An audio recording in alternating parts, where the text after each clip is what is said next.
नमस्कार प्रणाम। निर्वाचन आयोग में 7 और 8 मार्च को ऐसा क्या हुआ कि उसी दिन निर्वाचन आयोग में इकलौते निर्वाचन आयुक्त अरुण गोयल ने इस्तीफा दे दिया। कुछ बहुत गंभीर बात हुई है जिसकी वजह से अपनी 4 साल की सेवा को अरुण गोयल ने ठोकर मार दी। चुनाव आयुक्त अरुण गोयल के अचानक इस्तीफे की खबर ने सबको हैरान कर दिया। यहां तक कि गोयल के इस्तीफे के एक दिन पहले तक चुनाव आयोग में कामकाज सामान्य था। लोकसभा चुनाव में अब कुछ ही महीने बाकी है। ऐसे में सभी राजनीतिक दल अपने अपने प्रचार प्रसार में लगे हुए हैं। देश में चल रही चुनावी तैयारियों के बीच शनिवार को चुनाव आयुक्त अरुण गोयल ने अपने पद से इस्तीफा देकर सबको चौंका दिया। हालांकि अब आम चुनावों की व्यवस्था का पूरा देखभाल मुख्य निर्वाचन आयुक्त राजीव कुमार के कंधों पर है। अरुण गोयल का इस्तीफा राष्ट्रपति द्रौपदी मुर्मू ने स्वीकार कर लिया है। इस साल फरवरी में अनूप पांडे के सेवानिवृत्त और गोयल के इस्तीफे के बाद 3 सदस्यीय निर्वाचन आयोग में अब केवल मुख्य चुनाव आयुक्त राजीव कुमार रह गए हैं। अरुण गोयल मुख्य चुनाव आयुक्त सीईसी बनने की कतार में थे। उनका कार्यकाल 5 दिसंबर 2027 तक था, जबकि मौजूदा सीईसी राजीव कुमार अगले साल फरवरी में सेवानिवृत्त होने वाले हैं। उनके बाद गोयल ही अगले मुख्य निर्वाचन आयुक्त बनने वाले थे। सूत्रों के मुताबिक गोयल ने निजी कारणों से इस्तीफा देने की बात कही है। सरकार की तरफ से उन्हें इस्तीफा नहीं देने के लिए मनाने की भी कोशिश की गई, लेकिन वह नहीं माने। सूत्रों का दावा है कि 5 मार्च को गोयल सेहत का हवाला देते हुए कोलकाता दौरा बीच में छोड़ाए थे। 8 मार्च को उन्होंने केंद्रीय गृह सचिव के साथ चुनाव में केंद्रीय बलों की तैनाती के संबंध में बैठक में हिस्सा लिया था। इसमें मुख्य चुनाव आयुक्त राजीव कुमार भी थे। कुछ रिपोर्ट में संकेत दिया गया कि विभिन्न मुद्दों पर मतभेद थे, जिनके कारण इस्तीफा दिया गया है। क्या अब चुनाव लेट होंगे? देखिए, चुनाव आयुक्त अरुण गोयल के इस्तीफे से चुनाव प्रक्रिया में देरी की संभावना कम है। चुनाव आयोग में अन्य सदस्य और अध्यक्ष भी होते हैं जो चुनाव संचालन की जिम्मेदारी को संभाल सकते हैं। कौन चुनावों की तारीखों का ऐलान करेगा? देखिए, चुनाव आयोग के मुख्य चुनाव आयुक्त राजीव कुमार चुनावों की तारीखों का ऐलान करेंगे। बता दें कि आयोग में 1 से अधिक सदस्य होते हैं जो सामूहिक निर्णय को अपने अनुसार ले सकते हैं। किसने इस्तीफा को मंजूर किया है? देखिए, अरुण गोयल का इस्तीफा राष्ट्रपति द्रौपदी मुर्मू ने शनिवार 9 मार्च को स्वीकार कर लिया था। अरुण गोयल ने क्यों दिया है अपना इस्तीफा, इसके बारे में हम आपको बताते हैं। देखिए, अरुण गोयल के इस अचानक इस्तीफे के पीछे के कारणों का आधिकारिक रूप से कोई व्याख्या नहीं की गई है, लेकिन कुछ मीडिया रिपोर्ट में इशारा किया गया है कि विभिन्न मुद्दों पे मतभेद थे और यह उनके इस्तीफे का कारण बना। क्या लोकसभा चुनाव से पहले कोई और बनेगा चुनाव आयुक्त? देखिए, अरुण गोयल के इस्तीफे के बाद एक अधिकारी ने कहा कि सरकार अन्य चुनाव आयुक्तों की नियुक्ति की प्रक्रिया शुरू करेगी। माना जा रहा है कि इससे लोकसभा चुनाव से पहले नए चुनाव आयुक्त की नियुक्ति की संभावना बनती है।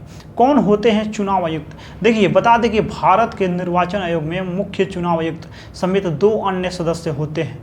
चुनाव आयुक्त अनूप चंद्र पांडे इस साल फरवरी में रिटायर हुए थे। इसके बाद एक पद पहले से ही खाली था। अब अरुण गोयल के इस्तीफे के बाद केवल मुख्य चुनाव आयुक्त राजीव कुमार ही बचे हैं। आइए जानते हैं आखिर कौन है अरुण गोयल। पंजाब के पटियाला के रहने वाले अरुण गोयल 1985 बैच के पंजाब कैडर के आईएएस ऑफिसर थे।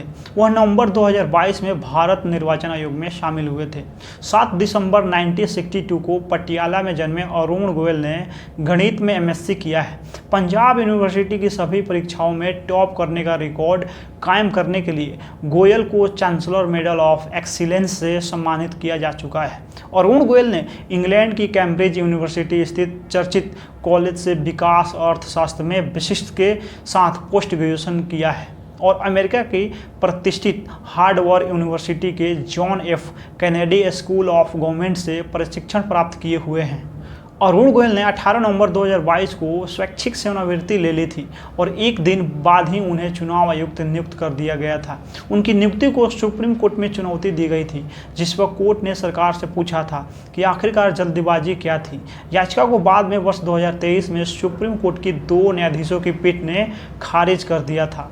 कोर्ट के फैसलों में कहा गया कि एक संविधान पीठ ने इस मुद्दे की जांच की थी, लेकिन अरुण गोयल की नियुक्ति को रद्द करने से इनकार कर दिया था। अरुण गोयल के इस्तीफे के बाद कांग्रेस समेत पूरा विपक्ष केंद्र सरकार को घेर रहा है। कांग्रेस अध्यक्ष मल्लिकार्जुन खड़गे ने कहा कि जैसा कि मैंने पहले ही कहा था कि यदि हम स्वतंत्र संस्थाओं की सुनियोजित बर्बादी को नहीं रोकते हैं तो तानाशाही द्वारा हमारे लोकतंत्र पर कब्जा कर लिया जाएगा। भारत में अब केवल एक चुनाव आयुक्त है, जबकि कुछ ही दिनों में लोकसभा चुनाव की घोषणा होनी है। कैसे कैसे बनते हैं चुनाव आयुक्त? देखिए, चुनाव आयुक्त की नियुक्ति राष्ट्रपति द्वारा प्रधानमंत्री, लोकसभा में विपक्ष के नेता और प्रधानमंत्री द्वारा नामित एक केंद्रीय कैबिनेट मंत्री के पैनल की सिफारिशें पे की जाती है। पिछले साल केंद्र सरकार ने एक कानून बनाया था जिसके तहत सुप्रीम कोर्ट के मुख्य न्यायाधीश CJI को चुनाव आयुक्तों की नियुक्ति प्रक्रिया से बाहर कर दिया गया। लोकसभा चुनाव का ऐलान कब तक होगा? सूत्रों के अनुसार अगले हफ्ते तक लोकसभा चुनाव की तारीख का ऐलान हो सकता है। चुनाव आयोग के शीर्ष अधिकारी अगले हफ्ते जम्मू कश्मीर का दौरा करने वाले हैं ताकि वहां की स्थिति का जायजा किया जा सके।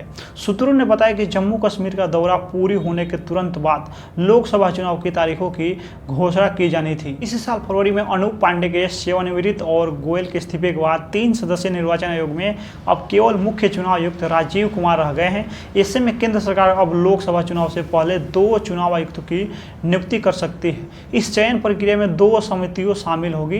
पहला कानून मंत्री के नेतृत्व में एक 3 सदस्यीय खोज समिति जिसमें 2 सचिव स्तरीय अधिकारी भी शामिल रहेंगे। इसके बाद इनके सुझाए नामों में प्रधानमंत्री की अध्यक्षता में एक 3 सदस्यीय चयन समिति फैसला करेगी। इस समिति में प्रधानमंत्री और विपक्ष के नेता के अलावा एक केंद्रीय मंत्री शामिल होंगे। इस प्रकार इस प्रक्रिया में शामिल 6 व्यक्तियों में से 3 सरकार के सदस्य हैं और 2 सरकार द्वारा नियोजित हैं। खोज समिति चयन समिति को 5 नामों की सिफारिशें करेगी। हालांकि चयन समिति को इस सूची के बाहर से भी आयुक्तों का चयन करने का अधिकार है। इसके बाद इनके सुझाए नामों में प्रधानमंत्री की अध्यक्षता में एक 3 सदस्यीय चयन समिति फैसला करेगी।